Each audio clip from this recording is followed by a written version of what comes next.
नमस्ते बच्चों, मैं Shivani Kashyap advanced academy school से। तो बच्चों, आज मैं आपको दो प्राकृतिक वैद्य के बारे में बताने वाली हूँ। वह ऐसे वैद्य हैं जिनका उपयोग अगर आप अपने रूटीन में, प्रतिदिन में, रोज़मर्रा के जीवन में करते हैं तो आप शायद कई बीमारियों से बच सकते हैं। तो सुनिए, दो प्राकृतिक वैद्य। प्रकृति ने हमारे उपयोग के लिए फलता फूलता वनस्पति जगत बनाया है। इस वनस्पति जगत का कोई भी पेड़ पौधा ऐसा नहीं जो हमारे लिए किसी काम का ना हो। कई पेड़ पौधे हमें फल देते हैं तो कई फूल देते हैं, कई हमारे स्वास्थ्य की रक्षा करते हैं। स्वास्थ्य रक्षा करने वाले पेड़ पौधों में तुलसी और नीम बड़े उपयोगी हैं। तुलसी का पौधा लगभग हर घर में पाया जाता है। जब हमें सर्दी जुकाम हो जाता है तो काली मिर्च के साथ 5-7 पत्ते घोटकर पीने से सारा रोग दूर हो जाता है। इसके पत्तों में रोग के कीटाणुओं के विष को दूर करने की शक्ति होती है। इसीलिए भगवान के प्रसाद में तुलसी दल डाले जाते हैं। घरों में महिलाएं स्नान करने के बाद इसे नियम से जल देती हैं और तुलसी माता का बिरवा कहकर पुकारती हैं। इस गुणकारी पौधे को हरा भरा रखने में वे अपना धर्म समझती हैं और उसकी पूजा करती हैं। तुलसी की भांति नीम भी बहुत लाभदायक है। इसका प्रत्येक भाग मनुष्य के बड़े काम का है।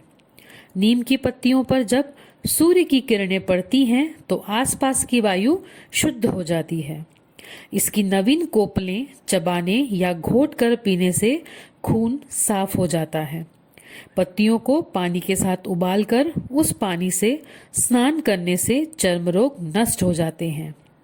नीम के पानी से घाव धोने पर घाव के विषैले कीटाणु समाप्त हो जाते हैं।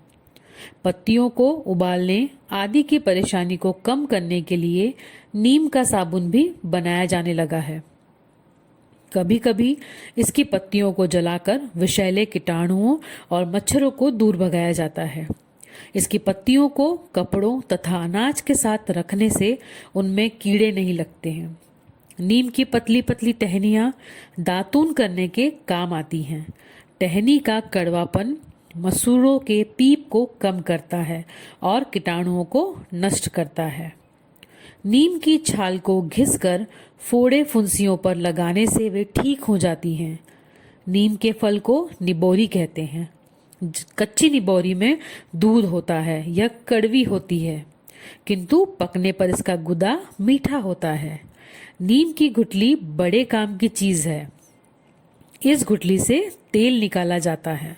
नीम के तेल की मालिश से खुजली तथा अन्य प्रकार के चर्म रोग नष्ट हो जाते हैं।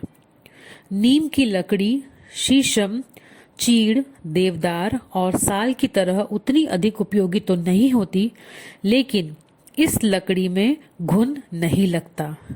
इसे कच्चे मकानों की कड़ियाँ, चौखटें और किवाड़ तथा चारपाई के पाए आदि बनाने के काम में लाया जाता है। नीम की जड़ें जमीन के अंदर से नमी खींचकर मिट्टी की ऊपरी परत को नम रखती हैं, साथ ही उसे जल और वायु द्वारा कटाव से रोकती हैं। तुलसी दल और कड़वा नीम दोनों ही मानव समाज के बहुत बड़े सेवक हैं। इन्हें यदि प्राकृतिक वैद्य कहा जाए तो कोई अतिशयोक्ति नहीं होगी। तो बच्चों, दो प्राकृतिक वैद्य हैं हमारे, तुलसी दल मतलब तुलसी के पत्ते और कड़वा नीम। ठीक है, चलिए इसे ध्यान से सुनिए और साथ में दिए गए कार्यपत्रक के प्रश्नों के उत्तर दीजिए। धन्यवाद।